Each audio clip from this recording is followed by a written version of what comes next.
शादी में आई चुड़ैल। पन्नपुर नाम के एक गांव में शादी चल रही होती है। वाह, मजा आ गया फूफा जी। शादी में क्या खाना बना है? बाराती तो उंगलियां चाटते रह जाएंगे।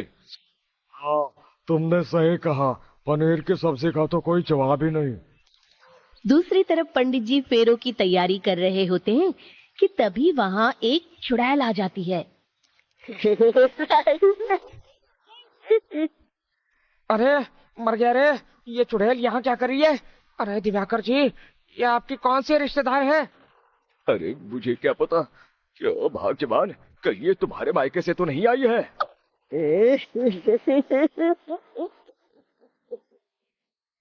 तुम लोगों की इस गांव में बारात लाने की हिम्मत कैसे हुई? मेरे रहते इस गांव में किसी की शादी नहीं हो सकती। अब तुम लोग देखो मैं क्या करती हूँ।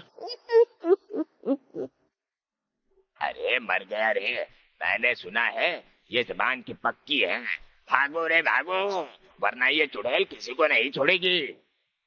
हाँ, तुम सही कहते हो मोहन भाई। यहाँ से भाग लेने में ही हम सबकी भलाई है। देखते ही देखते शादी के मंडप में भगदड़ मच जाती है और चुड़ैल सब कुछ उजाड़ कर रख देती है। फिर एक दिन मोहन की शादी तय हो जाती है। अरे भाई, अगले हफ्ते मेरी शादी तय हो गई है, लेकिन इस चुड़ैल की दहशत के मारे तो मेरे हाथ पैर कांप रहे हैं। अरे मोहन, तुम्हारा दिमाग तो खराब नहीं हो गया? तुम अपने साथ साथ हम सब गांव वालों को भी बलि का बकरा बनाना चाहते हो? उस चुड़ैल के रहते तुमने अपनी शादी के बारे में सोच भी कैसे लिया? देखो गोपाल, डर तो मुझे भी लग रहा है, लेकिन उस चुड़ैल के डर से मैं जिंदगी भर कुंवारा तो नहीं रह सकता।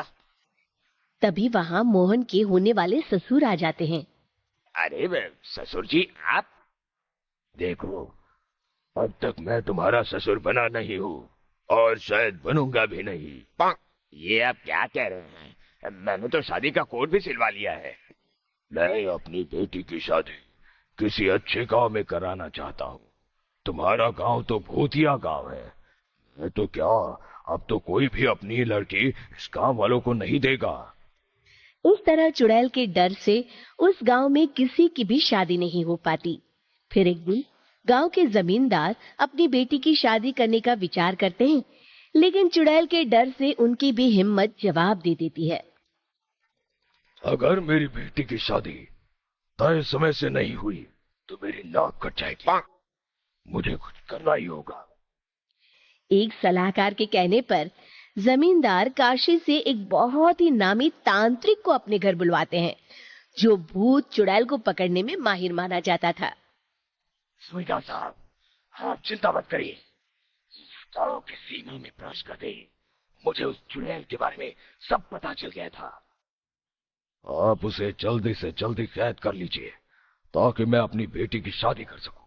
जब वो चुड़ैल एक इंसान थी, तब ठीक उसकी शादी करने वाले दिन ही उसकी और उसके होने वाले पति की एक दुर्घटना में मौत हो गई थी।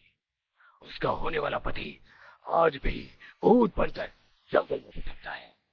इसलिए जब तक चुड़ैल की शादी नहीं हो जाएगी, वो किसी और की भी शादी नहीं होने देगी। ये आप क्या कह रहे हैं? अगर वो भूत भी हमारे गांव में आ गया, तब हमारा क्या होगा? ये आदमी बीच में पाप बोलता है, इसे बाहर निकालो।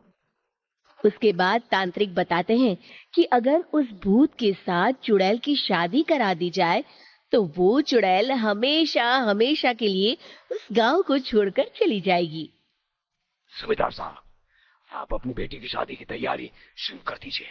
मैं कुछ गांव वालों को अपने साथ लेकर उस भूत को ढूंढने जंगल की ओर जाता हूँ। इस तरह जमींदार निश्चित होकर अपनी बेटी की शादी करवाने लगते हैं, लेकिन तभी वहां चुड़ैल आ जाती है।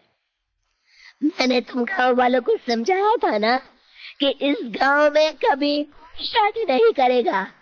लगता है तुम लोग मुझे हल्के में ले रहे हो। चुड़ैल जमींदार की बेटी को उठा लेती है।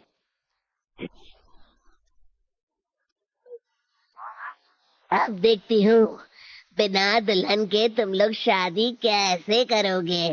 मैं इसे अपने साथ ले जा रही हूँ।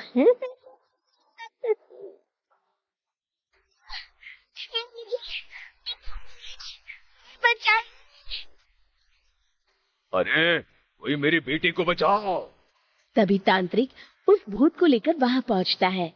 अरे भाग्यवान, रुको, इन मासूमों को परेशान मत करो, मैं आ गया हूँ, अब तुम मेरे साथ चलो। चुड़ैल बहुत खुश हो जाती है। आप आ गए, चलिए अब हम मंदिर में चलकर शादी कर लेते हैं। अरे अरे अरे अरे, ये क्या कह रही हो? मंदिर में जाके दोबारा मरना है क्या? चलो, आज से हम जंगल में रहेंगे। चुड़ैल चली गई, अब मेरी शादी हो जाएगी।